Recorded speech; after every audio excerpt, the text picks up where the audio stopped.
Well, hello there, my friends, and welcome to a new live episode of From Patients to Superfans, where we dive into how to create amazing customer experiences your patients will rave about. My name is Matteo Trisolini. I help healthcare companies and teams start their customer experience revolution by turning their patients into brand ambassadors.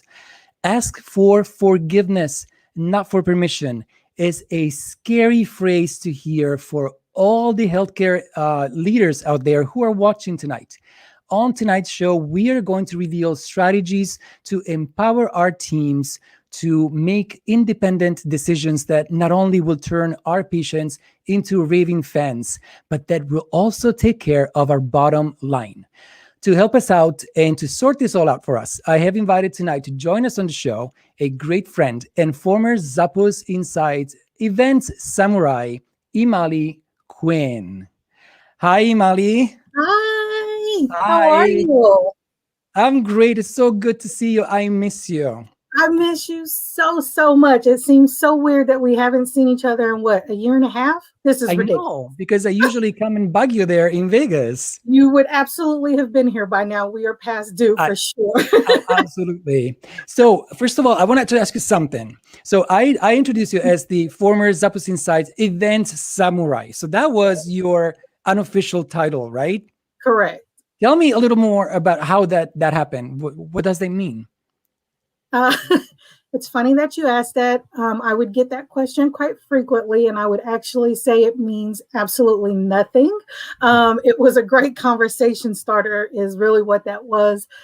Back in the days, during kind of some of the early Zappos days, what we would do is we would create these names and titles for each other based off of the work that it was that we were doing, also a part of our personality. And Event Samurai was chosen for me. I took it, I ran with it. People would see it in my signature line on my emails or on business cards, and it was always a great conversation starter. So it actually told absolutely nothing about what I did, but it sounded cool. Although I can attest to the fact that when I came, so we met at the Zappos 3-day culture camps that you and your team put together. Yes. With such an amazing, like it was, I can tell you that was, in my experience, the most fun and most well-run education camp that I've ever attended. And I don't think that I will attend anything like it in the future, because you and Java and Krista and Kristen and Amy and everybody on the team did such an amazing job, and not just giving us information, which we came there for, but you actually created an experience. And that's why I asked you to come on the show tonight. Thank you. I want to, first of all, I want to do this. I want to share a couple of things. Oh, this is the wrong one. Here, first one. This is where we met. This is actually 2019. This is the last time that I was there. And also, it was the last officially in-person culture camp. Yep, that's correct. So here, look how we look young and we look happy with Java there. Oh my gosh. All right. And then I want to show you this picture here where we have a little more people from Zappos. And among those people, we see Java, Rio, we see Amy, we see Krista. I just want to see, oh my God. Yes, I need to tell you this. And it's between me and you and the two viewers that are watching, right? That's probably her. It'll catch up. Krista is, to me, a genius. I could see how she was the mastermind putting all the stuff together. It was, I don't know, but this is officially, Krista, if you're watching, this is officially an invitation for you to come on the show, and you can say no. I will not be heartbroken.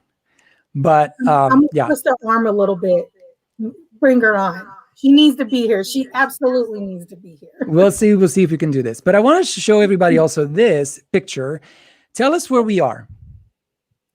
So this is actually taken at the Smith Center. So at the end of the 3-day culture camp that we used to host, we used to invite all of our guests, as you know, to the all hands meeting. So it was basically an entire company meeting. We would invite shut down the company operations. Everybody would come out. We went to this beautiful theater, and it was pretty much like a full-on production at that point, where we talked about, company updates, new initiatives, a lot of fun stuff. And it was great because we would be able to invite you as our guest to come and be a part of that.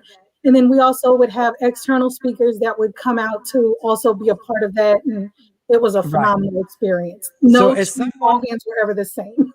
As someone who has seen this, has witnessed this 3 times, because I'm the crazy guy who comes 3 times to this camp, right? Yes. I've seen this 3 times, and I'm bringing this picture on the show because this is a great example for everyone out there, especially in the healthcare system, to understand that there is more that we can do for our customers. Because I used to be Emali's customer. And this is what she and her team put together for us and offered on top of all the education that we were getting during those 3 days. So this is a company meeting. Who invites to a company meeting? And I'm sorry, that was not a company meeting. That was a full theater production. It was entertaining and educational at the same time. So that's why I wanted to bring this photo. And this brings me... Do you remember, before we jump in, do you remember... So you had your first experience, I think we said 2016, right? Yeah. And then the second time you signed up, I remember when I seen your registration come through. I don't know if you remember this. And I was like, oh my God, this is great. Mateo's bringing somebody else back. And so I reached out and was like, who's coming this time? And you're like, me again. Yeah. Do you remember that? And I was like, okay, this is... So then actually, you may not realize this, but I felt like it was even more pressure at that point because you already knew what to expect. And so I wanted to make sure this was like, why am I coming back a second time, and that it met your expectations and hopefully exceeded. So that was right. Well, not only you guys met my expectations, but you left me with wanting to learn more, because the things that we're going to talk about tonight are clear to us at this point. But believe me, there's a lot of people out there, especially in the healthcare industry, that not only are not familiar with these things, but these things give them headaches because they feel overwhelming, right? Yeah. So I wanted to bring you on tonight because there is this concept, right, of empowering our teams to make independent decisions. And then there's this concept of ask for forgiveness and not for permission, which is really, really a scary thing for a lot of people, especially if you are a manager in healthcare, where we are all trained that we have guidelines. This is all we can do. That's it. You're within there. And if you're going to go a little above and beyond for someone, you're going to ask permission to your supervisor, manager, CEO, whoever, right? So help us out trying to reconfigure this mindset, please. So I think before we get to a point of, ask for forgiveness, not permission, the way you can be comfortable with that dynamic is communication, right? So you mentioned and you complimented us by saying like we were a well-oiled machine. It didn't happen that way without a lack of communication. There was so much, on the back end that was happening. There was so much prep that went into it. There was a lot of follow-up afterwards that we talked about. And so for me, it was always about, I am all about the surprise and delight and the wow factor. And so I would try not to go overboard, but I do think because there was a level of communication, Krista, who was my boss at the time, was able to trust the fact that we were doing the right thing for our customers and creating this experience, right? And I think that goes the same even in the healthcare industry. The one thing to remember is it doesn't have to cost a fortune to create that experience. And I think that's what a lot of people, that's their first go-to is like, you're going to cost me a ton of money. We're going to go in the red. We can't sustain that. It's, how does that work? And so it's really so simple. I'm going to tell you how crazy simple it is. Treat others how you want to be treated. We literally learned this in kindergarten, right? Right. And it really is as simple as that. Put yourself in that position. From a healthcare perspective, if I'm the patient, how would I want to be treated? And a lot, we get caught up in the process and the systems and how things are supposed to be, but I always dare to be different and dare to think outside of the box and dare to have compassion and empathy and think about that, because I've had my situations where I had it out with a healthcare provider because I felt like they were removed from the situation, right? They were only thinking about the process and not thinking about how that process was impacting the patient. And what's even scarier is not every patient has an advocate to fight for them. Right. And I think for me, every patient shouldn't have to have an advocate, because I want to know that you're going to do the right thing for my health, no matter who's here with me or not, right? Right. So if this was you, and if you were on the other end of this diagnosis, or if you were on the other end of this visit, would you be okay with the level of service and the treatment that you were providing? Right. And that was always my thought process with Culture Camp. If you paid the amount of money to come or whatever, you were showing up for an experience. If you walked out of here and you felt like it wasn't worth my time, it wasn't worth the investment, I failed at my job. I didn't do what I was supposed to do, which is why, feedback was super important. I took that feedback to heart. Like, I would be so hurt if I felt like somebody didn't get what they hoped, to get out of that. And I think it's important just to always remember those things. Right. And I mean, in your case, you worked for a huge company that had a clear vision in terms of what the culture is in the company, right?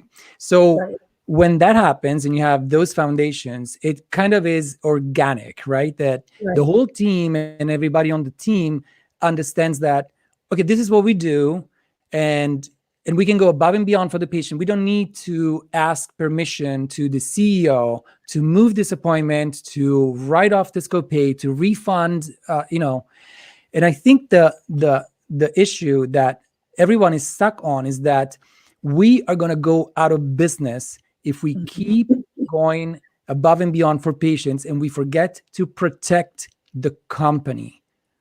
Can you help us out with this? Exact opposite. That's what I think. We get caught up in that because you look at the numbers.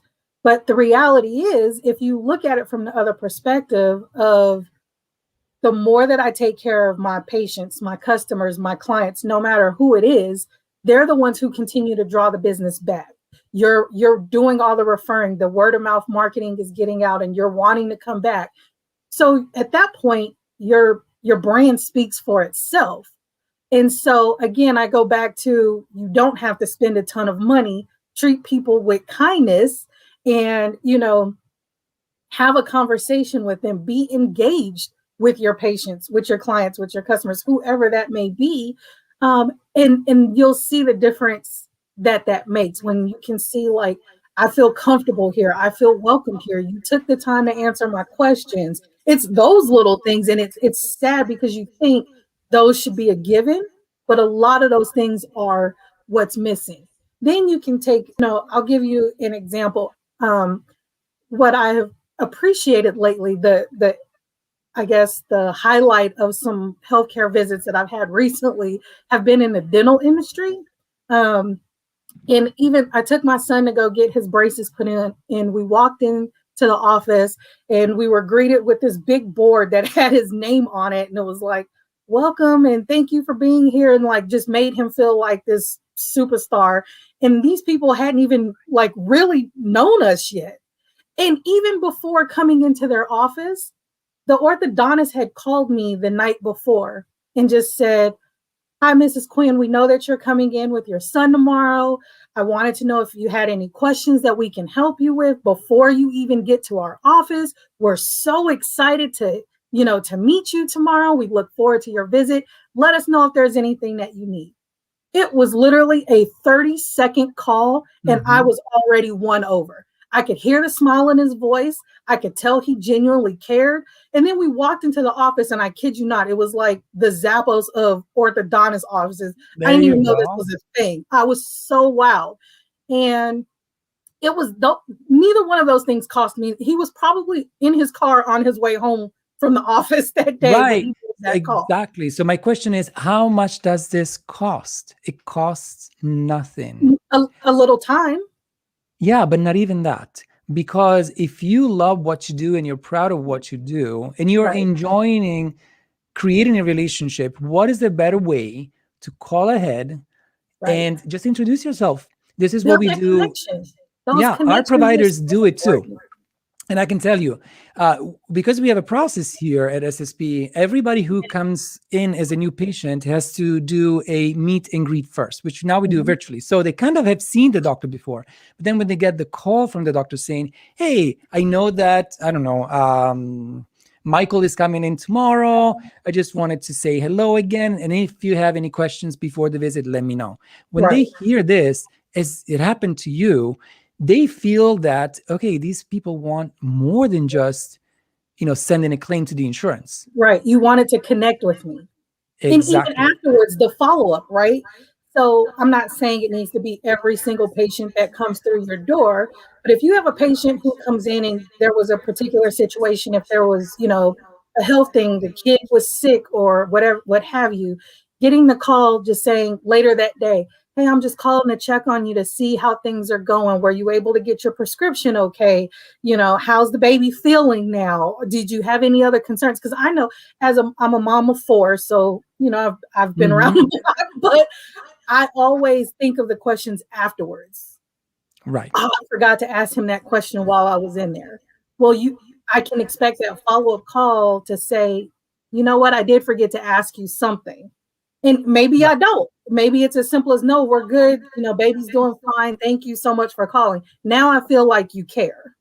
Right. And it goes a Exactly. long way. Yeah. And again, this costs nothing, but even if it costs something, honestly, right? So let's say we made a boo-boo, right? We made a Mhm. boo-boo and we double booked you, because it happens, even if you don't do it on person. Sometimes it happens. Right. Or you have to come back for a visit another time because we didn't have enough time on that day, right? And we need to write off either the entire visit or a copay. In the bigger picture, even if you're missing that payment today, in the Mhm. bigger picture, this is not going to bankrupt you. But what it's going to do is going to nurture a relationship. And that person is going to come back for 3 to 4 to 5 to 6 more visits Right. in the near future because they know you care. Acknowledgement goes a long way. Right. You made a mistake. We're human. It happens. I'm sorry we made that mistake. We inconvenienced you, whatever it may be. Again, it doesn't have to cost a ton of money. Acknowledgement and sincerity goes so very far. And I think that is often what's lacking, because you get so caught up in the hustle and bustle and you're like, so what? It happened, move on. And now I'm left feeling shafted, like you didn't respect my timing. You didn't care about what just happened. Right. So it's really the shift of how you approach that situation. What can we do? Whether can we do a virtual visit? Will that be easier for you this time around instead of having you come all the way back down here? Can we take a phone call?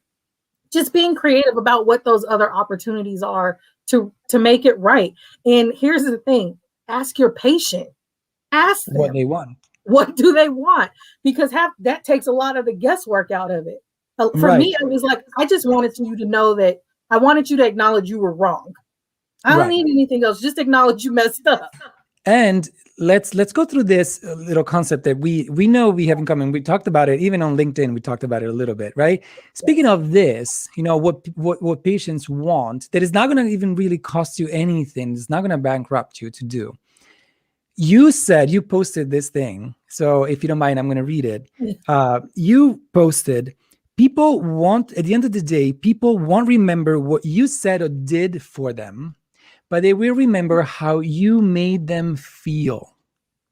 I wish I could take credit for that. I did not own that, but I 100% believe in that.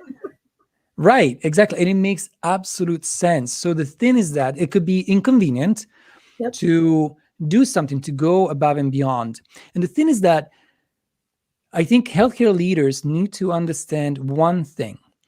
At the end of the day, we need to act on human relationships. We're humans, all of us on both sides, and we can connect at a human level and we can start a relationship. Now, if you think about it this way, I think it's easier for you, healthcare leader, to let go of your control, because I know you guys there. You're little control freaks like I am. what I learned from my friends here, and one of them is Imali, is that you need to trust that your team believes in what they do and they're proud of what they do enough that they're going to make the right choice that not necessarily needs to defend the company, but has to be in the best interest of the patient, right? Correct. And the thing is that whatever you do today, if it's not going to matter in 5 years, don't spend too much time on it. Just do it.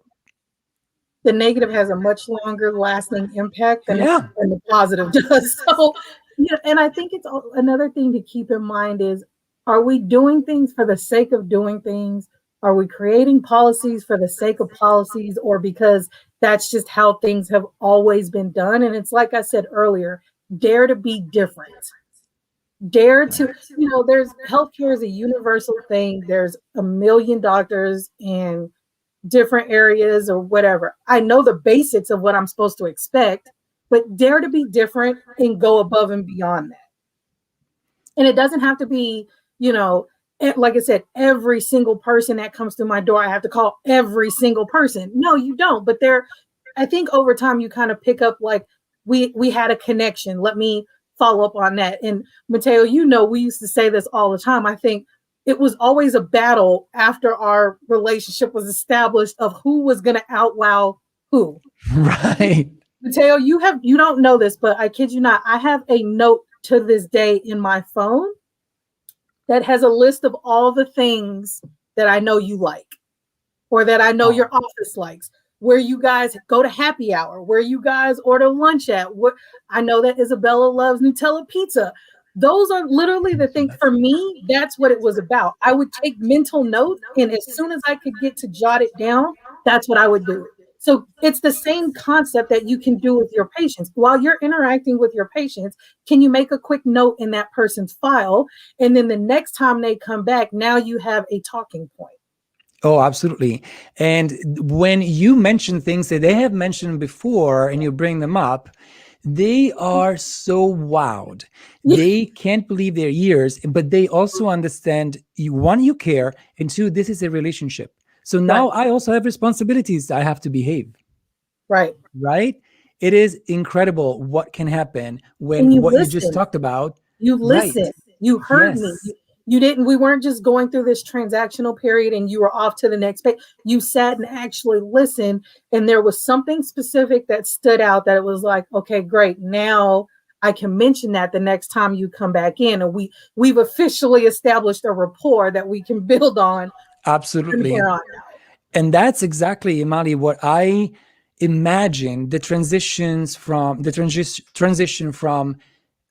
transactions, giving a transaction, to building an experience, right?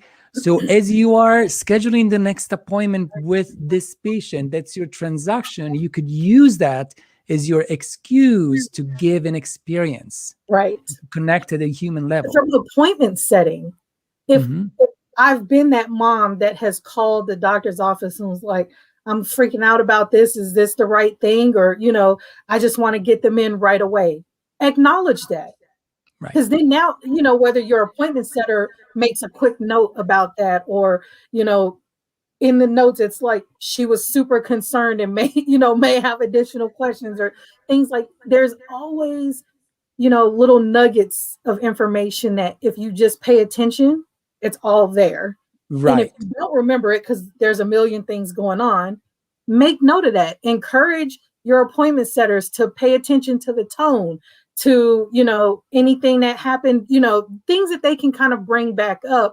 And ultimately, this is why it's important when the team works together, because it's the appointment setter picked up on something. And now, as the nurse, when you come in, because you're probably the second person I see after you've checked in. Okay, now I've made note of that. Maybe your nurse made another point to, call out. And as the doctor coming in, you've seen that. And now I have something. So now it's a full circle. Everybody's working together. And I'm walking out like, wow, they all paid attention to me. They were all listening to my concerns, to my feelings, and that goes a long way. Because if I leave and I'm still thinking about it, that means you left a lasting impact on me. Yeah, and now I'm going to go tell a friend and say, oh, you're expecting and you're looking for a pediatrician? You should go to South Slope Pediatrics because this is what they're doing over there that's Right. different. And again, these things don't cost anything. All that it costs is teamwork and then having a common goal to reach every Correct. day, right? So, Imali, I want to thank you so much for your time and your Thank you. wisdom. Thank you so much.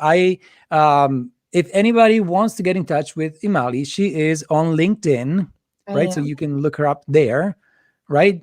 I am on LinkedIn. Excellent. Anywhere else they can reach you at if they want to get in touch?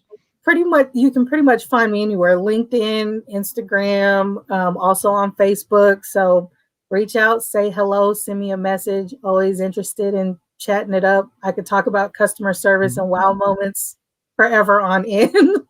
Something that I love. So always open to that. So thank you so much, Mateo, for having me on. Well, thank you so much. I want to remind everybody to tell all your friends about our online communities. We are on LinkedIn. The LinkedIn group is called From Patients to Superfans. And of course, we're also on Facebook with the 5-Star Healthcare Customer Experience group. Those are free groups that you can join, find your community. I will see you all next Friday for a brand new episode of the 5-Minute Fridays. And also, I will see you all next Tuesday, 6:30 p.m. for a new LinkedIn live show From Patients to Superfans. Thank you, Imali. Bye.